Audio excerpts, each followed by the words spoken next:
Welcome to your complete guide on cryptography and network security, designed specifically for exam success. In this video, we'll break down every essential topic, from foundational principles like the CIA Triad to practical memory tricks and exam strategies. Whether you're new to the subject or looking for a last-minute revision, this walkthrough will help you understand, remember, and apply key concepts. Let's start by setting the stage. Why is cryptography so important in today's digital world? It's the backbone of secure communication, protecting our data from prying eyes and malicious attacks. Now, let's dive into the core principles that form the foundation of all security systems. At the heart of information security lies the CIA Triad: confidentiality, integrity, and availability. These three pillars must be balanced to ensure complete protection of sensitive data. Confidentiality ensures only authorized people can access information. Integrity guarantees that data remains accurate and unaltered. Availability means systems and services are accessible whenever needed. Throughout this video, we'll see how each of these principles is implemented and why they matter in real-world scenarios. Let's break down each component of the CIA Triad, starting with confidentiality.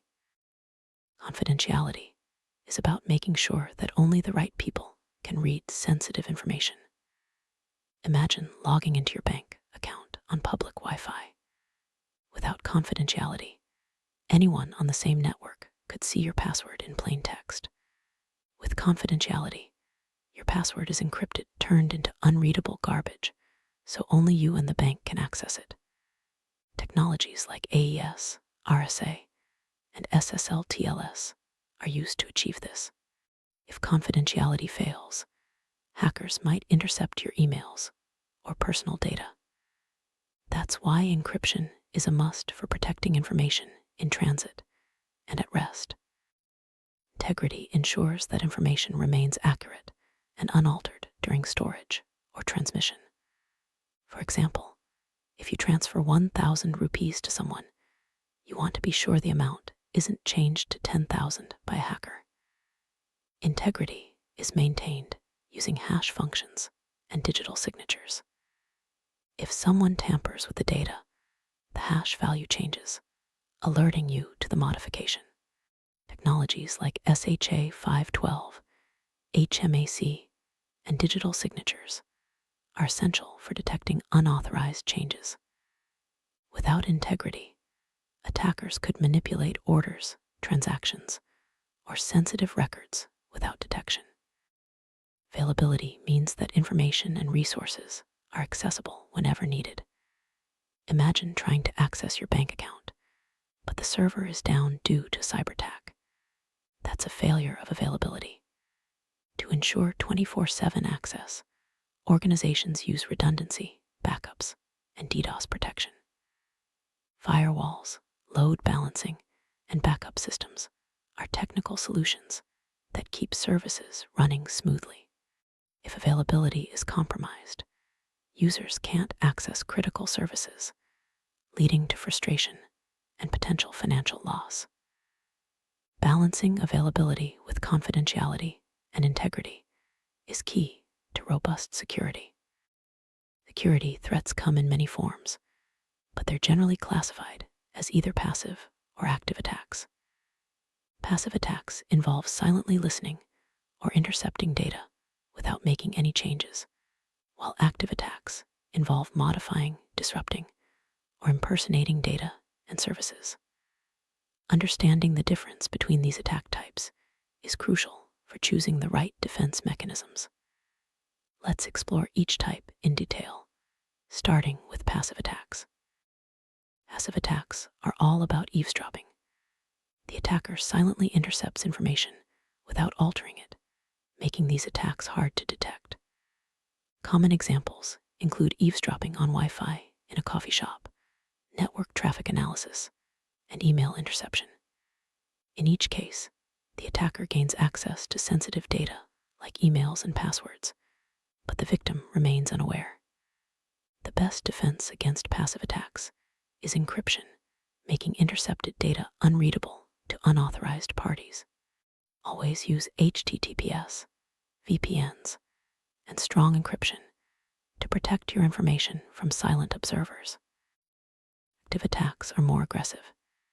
Here, the attacker modifies, disrupts, or impersonates data and services.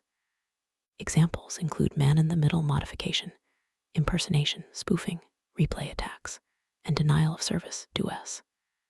These attacks are easier to detect because something usually goes wrong, like a service outage or suspicious transaction. Defending against active attacks requires authentication, digital signatures, and robust network protections like firewalls and DDoS mitigation. Let's look at some real-world scenarios to understand how these attacks work and how to stop them. Encryption is the process of converting readable information, known as plaintext, into unreadable ciphertext using a secret key. Only someone with the correct key can decrypt and read the original message. This process protects data from unauthorized access, even if it's intercepted. For example, the Caesar cipher shifts letters to create a coded message. Encryption is essential for securing communications, files, and transactions. The reverse process, decryption, restores the original information. Encryption can be symmetric or asymmetric, each with its own strengths and weaknesses. Symmetric encryption uses the same key for both encryption and decryption. It's fast and efficient, making it ideal for encrypting large files or data streams. However, it comes with a key sharing problem. Both sender and receiver must have the same secret key, and securely exchanging this key can be challenging. Examples of symmetric algorithms include DES, AES, and RC4. Symmetric encryption is commonly used for file encryption, Wi-Fi security, and database protection. Let's see how symmetric encryption works in practice. Symmetric encryption uses a pair of keys, a public key for encryption and a private key for decryption. The public key can be shared openly, while the private key is kept secret. This approach solves the key sharing problem of symmetric encryption. Asymmetric encryption is slower, but provides secure key exchange and digital signatures. RSA is the most well-known asymmetric algorithm. It's used for secure email, digital signatures, and the initial handshake in HTTPS connections. Let's explore the differences between symmetric and asymmetric encryption. Symmetric encryption is fast and efficient, perfect for encrypting large amounts of data. However, it requires secure key exchange between parties. Asymmetric encryption, on the other hand, uses separate keys for encryption and decryption, making key sharing much safer, but at the cost of speed. In practice, systems often use both: asymmetric encryption for exchanging a symmetric key, then symmetric encryption for the actual data transfer.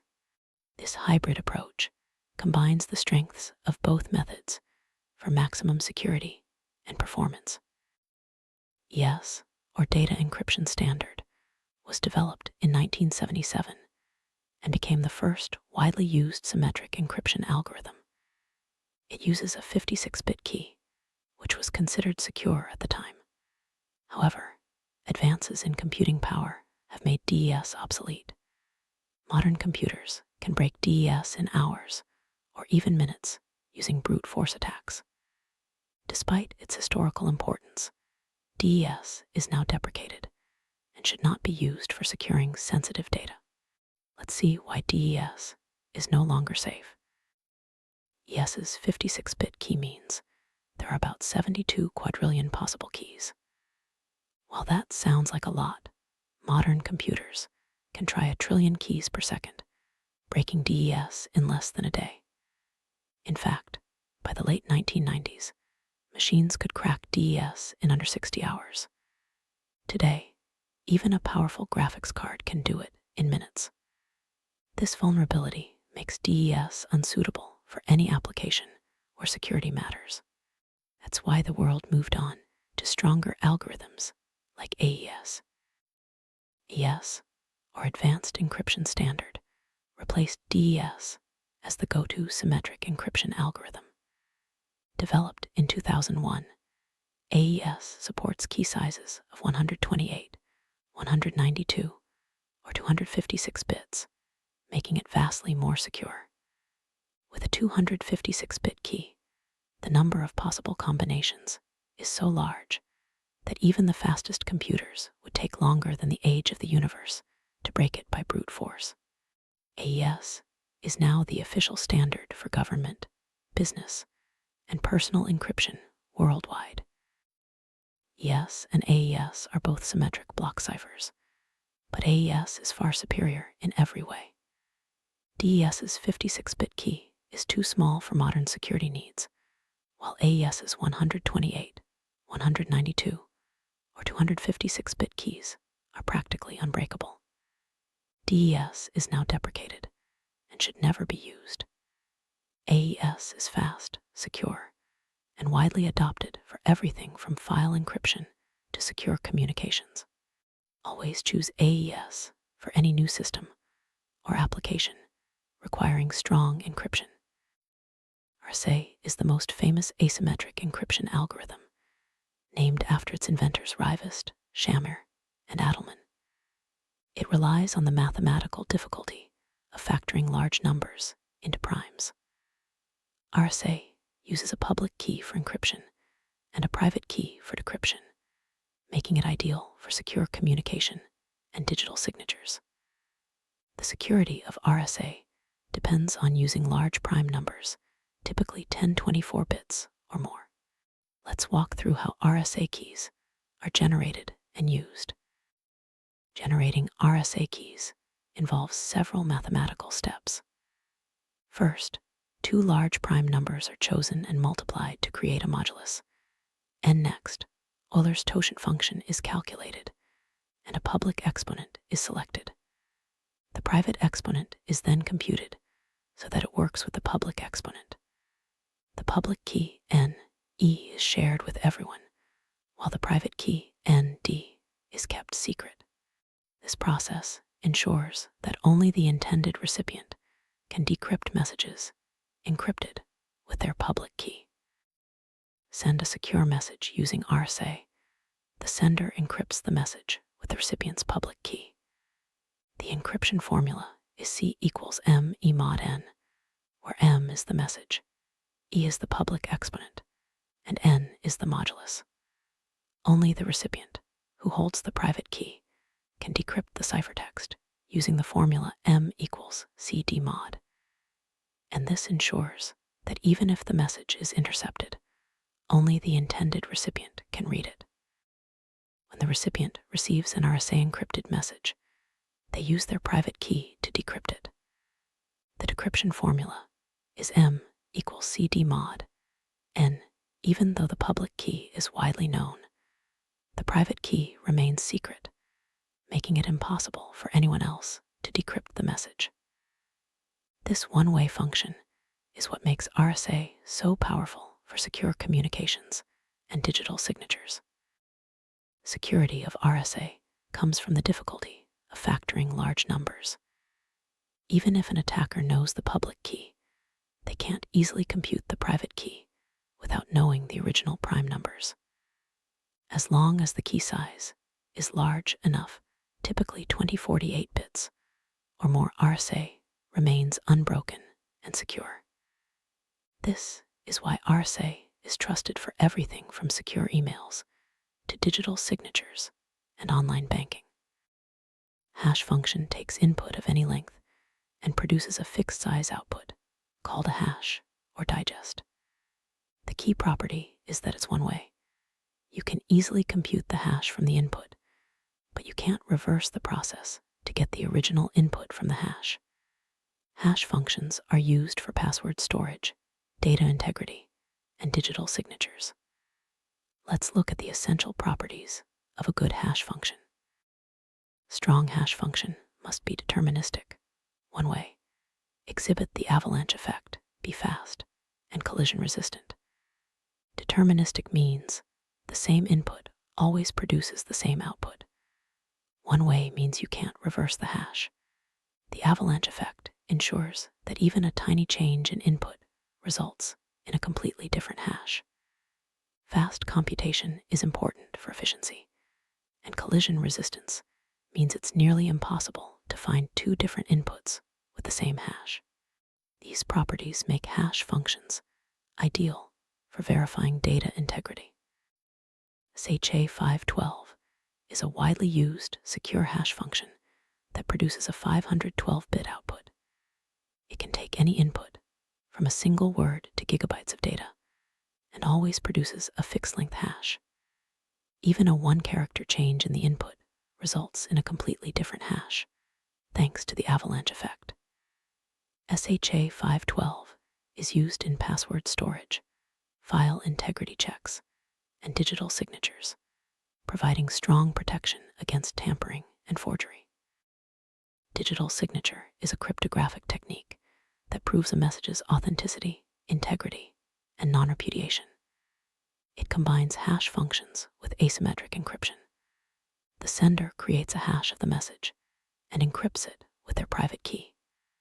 The receiver can then verify the signature using the sender's public key, ensuring the message hasn't been tampered with and really came from the claimed sender.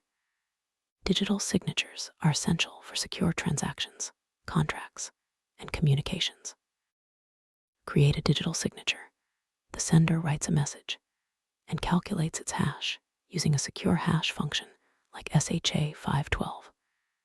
This hash is then encrypted with the sender's private key, creating the signature. The message and signature are sent together. The receiver decrypts the signature using the sender's public key and compares the result to the hash of the received message. If they match, the message is authentic and unchanged. If not, the message may have been tampered with or forged. Verification is straightforward. The receiver decrypts the signature using the sender's public key to recover the original hash. They then calculate the hash of the received message. If the two hashes match, the message is authentic and unaltered. This process ensures that only the sender could have created the signature, and any tampering is immediately detected. Digital signatures are widely used in secure email, software distribution, and legal documents. Network security protocols like HTTPS, SSL, and TLS are essential for protecting data as it travels across the internet. HTTPS combines HTTP with SSL TLS to encrypt web traffic, ensuring that sensitive information like passwords and credit card numbers can't be intercepted by attackers. These protocols use a combination of asymmetric and symmetric encryption to provide confidentiality, integrity, and authentication. Let's see how HTTPS works in practice. HTTPS, or Hypertext Transfer Protocol Secure, uses SSL TLS to encrypt data between your browser and the server.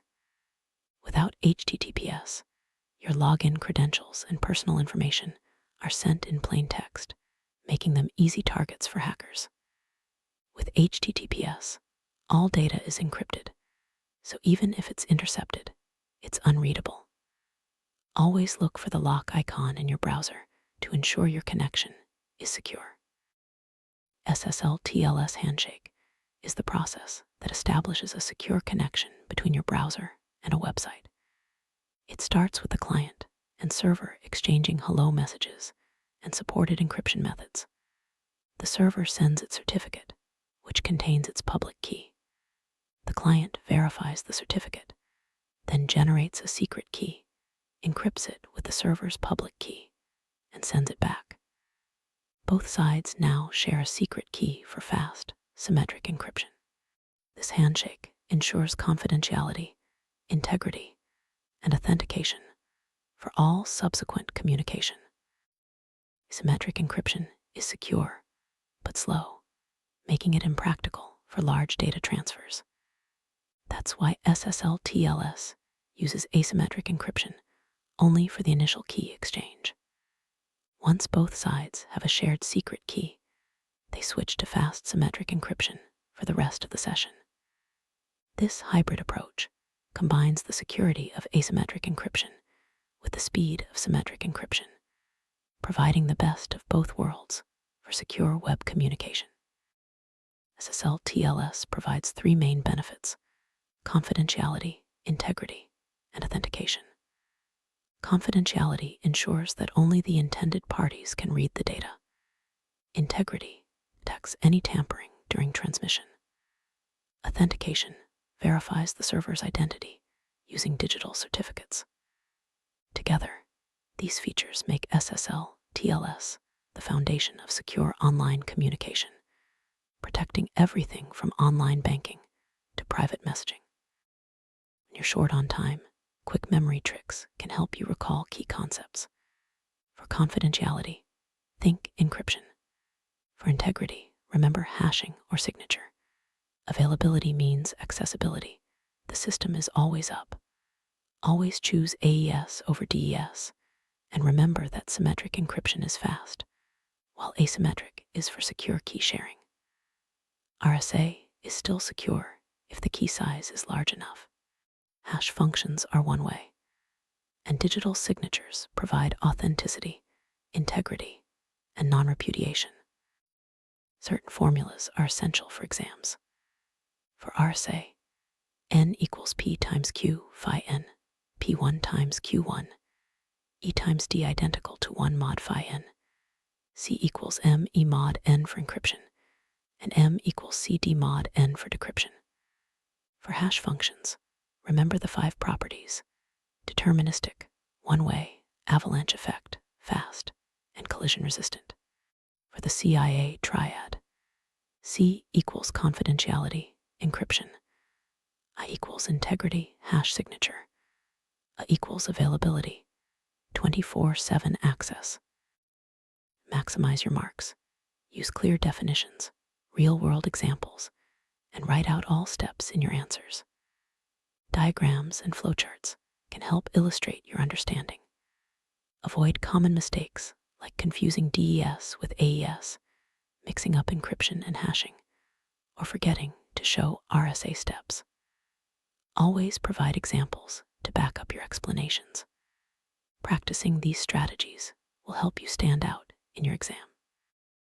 For Part A of your exam, answer all short questions concisely. Each question typically carries 5-7 marks. Writing a perfect answer for the CIA Triad can guarantee you full marks for that question. Focus on clarity, accuracy, and using the correct terminology. Short, precise answers are often more effective than lengthy explanations. For Part B, choose questions that play to your strengths. The RSA problem almost always appears and involves calculations, so practice those steps. Hash and digital signature questions are also common and easier to explain. Show all your work, provide examples, and use diagrams where possible. This approach can earn you 8-15 marks per question and boost your overall score. Structured study plan can make your revision more effective. Start by reading sections on the CIA Triad, attack types, and encryption basics. Next, focus on RSA and digital signatures, practicing calculations and examples. Then, review network security protocols and memory tricks. Finally, go over key formulas and exam tips. This approach ensures you cover all important topics and are well prepared for the exam. In your first read-through, spend about 2 hours on the basics: the CIA Triad, types of attacks, and encryption fundamentals. Focus on understanding the concepts rather than memorizing details. This foundation will make it easier to grasp more advanced topics later. Take notes as you go, and don't rush. Comprehension is key at this stage. During your second read, dedicate another 2 hours to RSA and digital signatures. Work through the examples step by step, using paper and pen to practice calculations. Understanding these topics in depth is crucial as they often appear in exams and require detailed answers. Don't just read, actively solve problems and check your work. In your third read, spend about an hour reviewing network security protocols and memory tricks. Focus on how HTTPS, SSL, and TLS work, and memorize quick recall answers for key concepts. Practice writing out answers from memory, as this will help you recall information quickly during the exam. This stage is about reinforcing what you've learned and filling any gaps. In the final 30 minutes before your exam, focus on key formulas and exam tips. Review the most important definitions, properties, and calculation steps. Skim through your notes and practice writing out answers quickly. This last-minute review helps solidify your knowledge and boosts your confidence going into the exam. Remember to get some rest before the big day. Many students lose marks by confusing DES with AES, mixing up encryption and hashing, or forgetting to show all steps in RSA calculations. Avoid writing only the final answer. Always explain your reasoning and provide examples. Using the correct terminology, like ciphertext, plaintext, and digital signature, is also important. By steering clear of these common pitfalls, you'll maximize your score and demonstrate a clear understanding of the material. Strong security system balances confidentiality, integrity, and availability. Focusing too much on one can weaken the others. For example, making a system too secure might reduce availability, while prioritizing availability could expose data to risks. The best approach is to implement layered security measures that address all three aspects. This balance is what examiners look for in your answers and what real-world systems strive to achieve. We've now covered all the essential topics in cryptography and network security, from the foundational CIA Triad to advanced protocols and exam strategies. Remember to read through your notes, practice calculations, and use memory tricks for quick recall. With a solid understanding and a clear study plan, you're well on your way to exam success. Good luck, and remember, security is not just about technology, but about understanding and applying the right principles